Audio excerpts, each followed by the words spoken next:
Hey everybody, welcome back to Video Game So today we're continuing the series, the Unported Playlist, where I take a look at some of my favorite unported arcade games of all time. Today we're playing 2017's Teenage Mutant Ninja Turtles by Raw Thrills.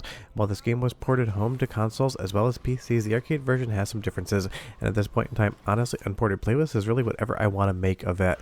And even if this game is maybe a 7.5 out of 10 as far as the gameplay is concerned, there's one very specific reason that I'll let you know in just a moment that this game elevates itself to 20 out of 10 status, and it is not at all what you would think. But honestly, I love a good beat 'em up, especially one that features an elevator, because you know what I always say, no elevator, no real beat 'em up status. But before you get too far involved, do me a huge favor down below, hit like and subscribe and ring that notification bell, definitely helps us out. And if you feel so inclined and want to support the channel, got a Patreon link down below as well. But what other game's gonna have a Coleman cooler that you throw and has a rat shoot out of it that's gonna destroy every single enemy on screen? I will say Raw Thrills definitely captured the overall vibe and essence of the Teenage Mutant Ninja Turtles, basing this game a little bit around Turtles in Time. It kind of feels like a quasi-remake, quasi-reimagining of that game, as well as having some new content as well. And it's one of those things, a good arcade beat-em-up's always going to hit, and because this one does have 4-player support, it's definitely one of those games. Bring 3 friends and go ahead and join up with the fun. And if you do want to play this game, it does work on TechnoParrot as of today, so it's going to be something you can play on your PC. Just hook up 4 controllers and you're off to the races. And that's definitely going to be a good time, because these games absolutely excel the more players you have, and it's so much fun seeing all of the classic characters come back to life in fully 3D models, especially Krang here, one of my favorite characters from the franchise of all time. And it's one of those things, even if I haven't watched the most recent animated series or anything else like that, I grew up with Teenage Mutant Ninja Turtles, and every time I see the franchise, it just makes me happy, because in the 90s it was absolutely huge. We had so many video games, arcade games, comic books, sleeping bags, basically anything that they could put Teenage Mutant Ninja Turtles on, they 100% would. And it's one of those things, I've been playing the games and watching stuff almost my entire life, and every single time I do, it's just one of those things, it puts a smile on my face. And obviously you have Krang out here with his laser beam eyes, different configuration than Turtles in Time, but still the exact same concept. And I do love some of the power-ups here as well. Turtle Time, where you just get to take this gigantic tornado and throw all the enemies around on screen at once. The game's got a ton of spectacle and a ton of flair. I would say graphically it might be a little bit plain for 2017, definitely going for that cartoon vibe, but maybe just makes it a little bit too simplified in my opinion. And I would say that the game is relatively easy, definitely designed more for kids than for adults, because when you're actually hitting the attack button, whatever turtle you're playing as will definitely home into enemies around him, moving himself a little bit closer to make sure those strikes hit. And the reason that I mentioned that this game definitely feels like it's intended towards kids is very specific for the next soundtrack sample that I'm going to let you listen to. The reason this game is a 20 out of 10 is because Gilbert Gottfried is in it as a voice actor, and he snuck in something that I don't think anyone expected, so go ahead and listen. Kneel before the genius of Frank Supreme! That's not my power!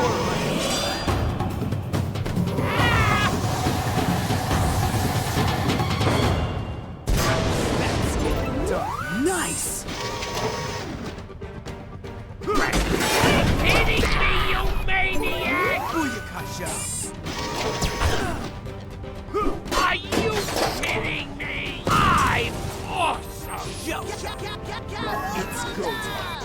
Now there's no way that Gilbert Gottfried didn't just say, "Are you shitting me?" in a kid's arcade game. It definitely feels like the line was supposed to be, "Are you kidding me?" But he kind of just used that Gilbert Gottfried pronunciation and raspy voice to hide something in plain sight. And it's one of those things, it kind of feels like one more Gilbert Gottfried joke from beyond the grave that was able to land. And it's one of those things, I've always loved Gilbert Gottfried. I love the fact that he just said whatever it was he was thinking. It would make jokes about things way too soon, and it would make everyone laugh, even if they felt uncomfortable. And even now, I'm sure most of the kids that play this game have no idea who Gilbert Gottfried is. It's one of those things, his voice has been with us as kids forever, all the way back to stuff like Aladdin, and it is fun that he got a voice acting job in this game as well as this animated series. And that's just one more bonus feature of a game that is a ton of fun. You can clearly tell it is a reimagining, and honestly every Raw Thrill game is good but not great. They're the type of developer, everything feels like a game you played before, but it feels like it was maybe developed on a slight budget, because honestly the graphics are pretty simplified, the gameplay gameplay is pretty simplified, but the nice thing in a beat 'em up is simple is good, and the one thing they absolutely nailed is the hit detection. You're going to hit your opponents every time you're close to them. It's not going to be a situation where you feel like the strike should be impacting, but for some reason or another that hit detection is just failing, as that's the cardinal sin in a beat 'em up game, and TMNT here from Rothrills does not commit it, and that's something I always look for. But now it's time for an actual soundtrack sample without Gilbert Godfrey talking over it, which probably makes it a worse soundtrack sample, but at least you can hear the music. Go ahead and listen for 45 seconds, but come back because I got more Turtles to talk about and a lot more game to review. But enjoy because the music is good. Nice!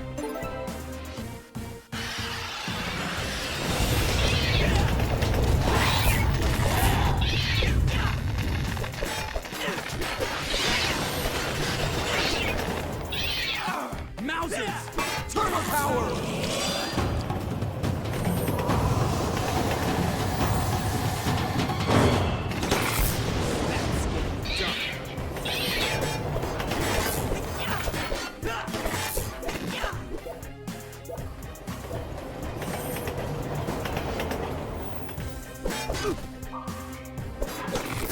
I mean, the music's fun and it works. It might not be as good as some of the Konami arcade games from back in the 90s, but honestly, you have to get up pretty early in the morning to beat Konami when it came to arcade music.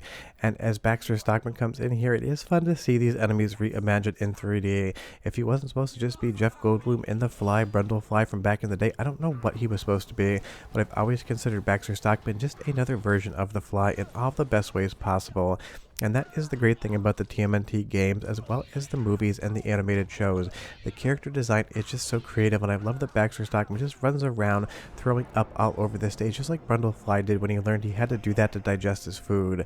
There's so many things in TMNT games and entertainment that are more made for adults than they are for kids, so that way everyone has a good time when they're watching it. And that's some of the best content, I think, in my opinion at least. Kids shows that also have a ton of humor for adults. It's like if you go back and watch Pete and Pete when you're in your late 30s or early 40s versus when you're a kid, suddenly you realize that there's an entire meta story going on that you can relate to that doesn't have anything to do with being a kid, and TMNT always felt the same way.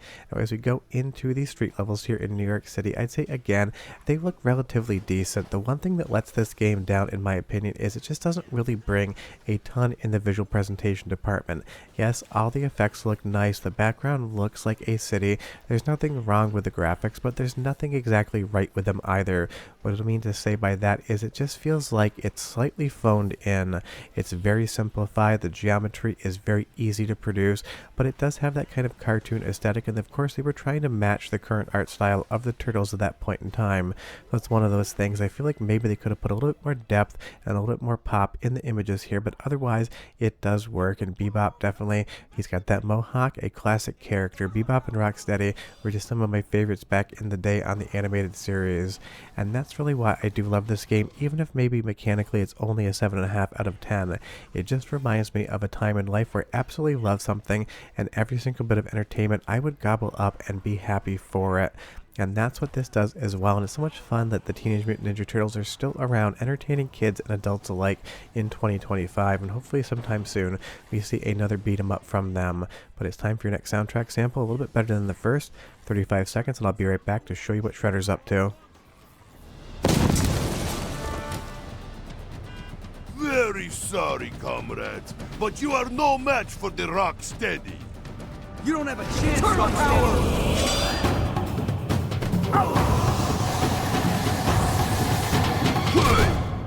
Yes! Boom, boom, turtle freaks! Nice! I crush you! I'm going to pop your head like you will! It's good. Take fire! No! No!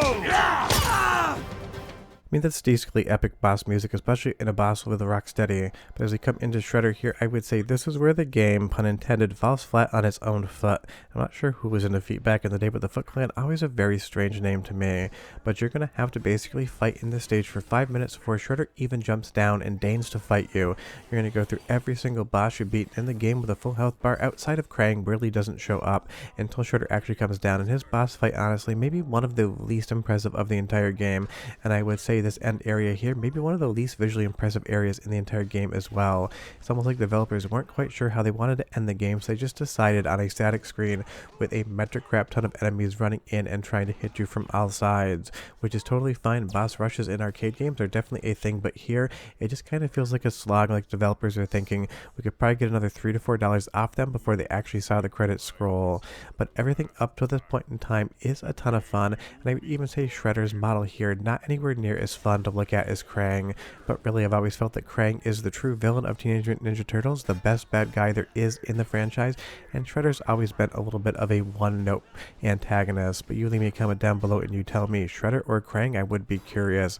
But definitely check this one out. It's a ton of fun, and of course it did get ported home, but now that this does run on PCs as the arcade version, I figured I'd spin a video up, and honestly it's not very often that I get to talk about Gilbert Gottfried in a video game video, so I had to take that moment to take a look. But short of that, we are done. Hope you enjoyed the video, and I'll see you guys next time. Bye bye.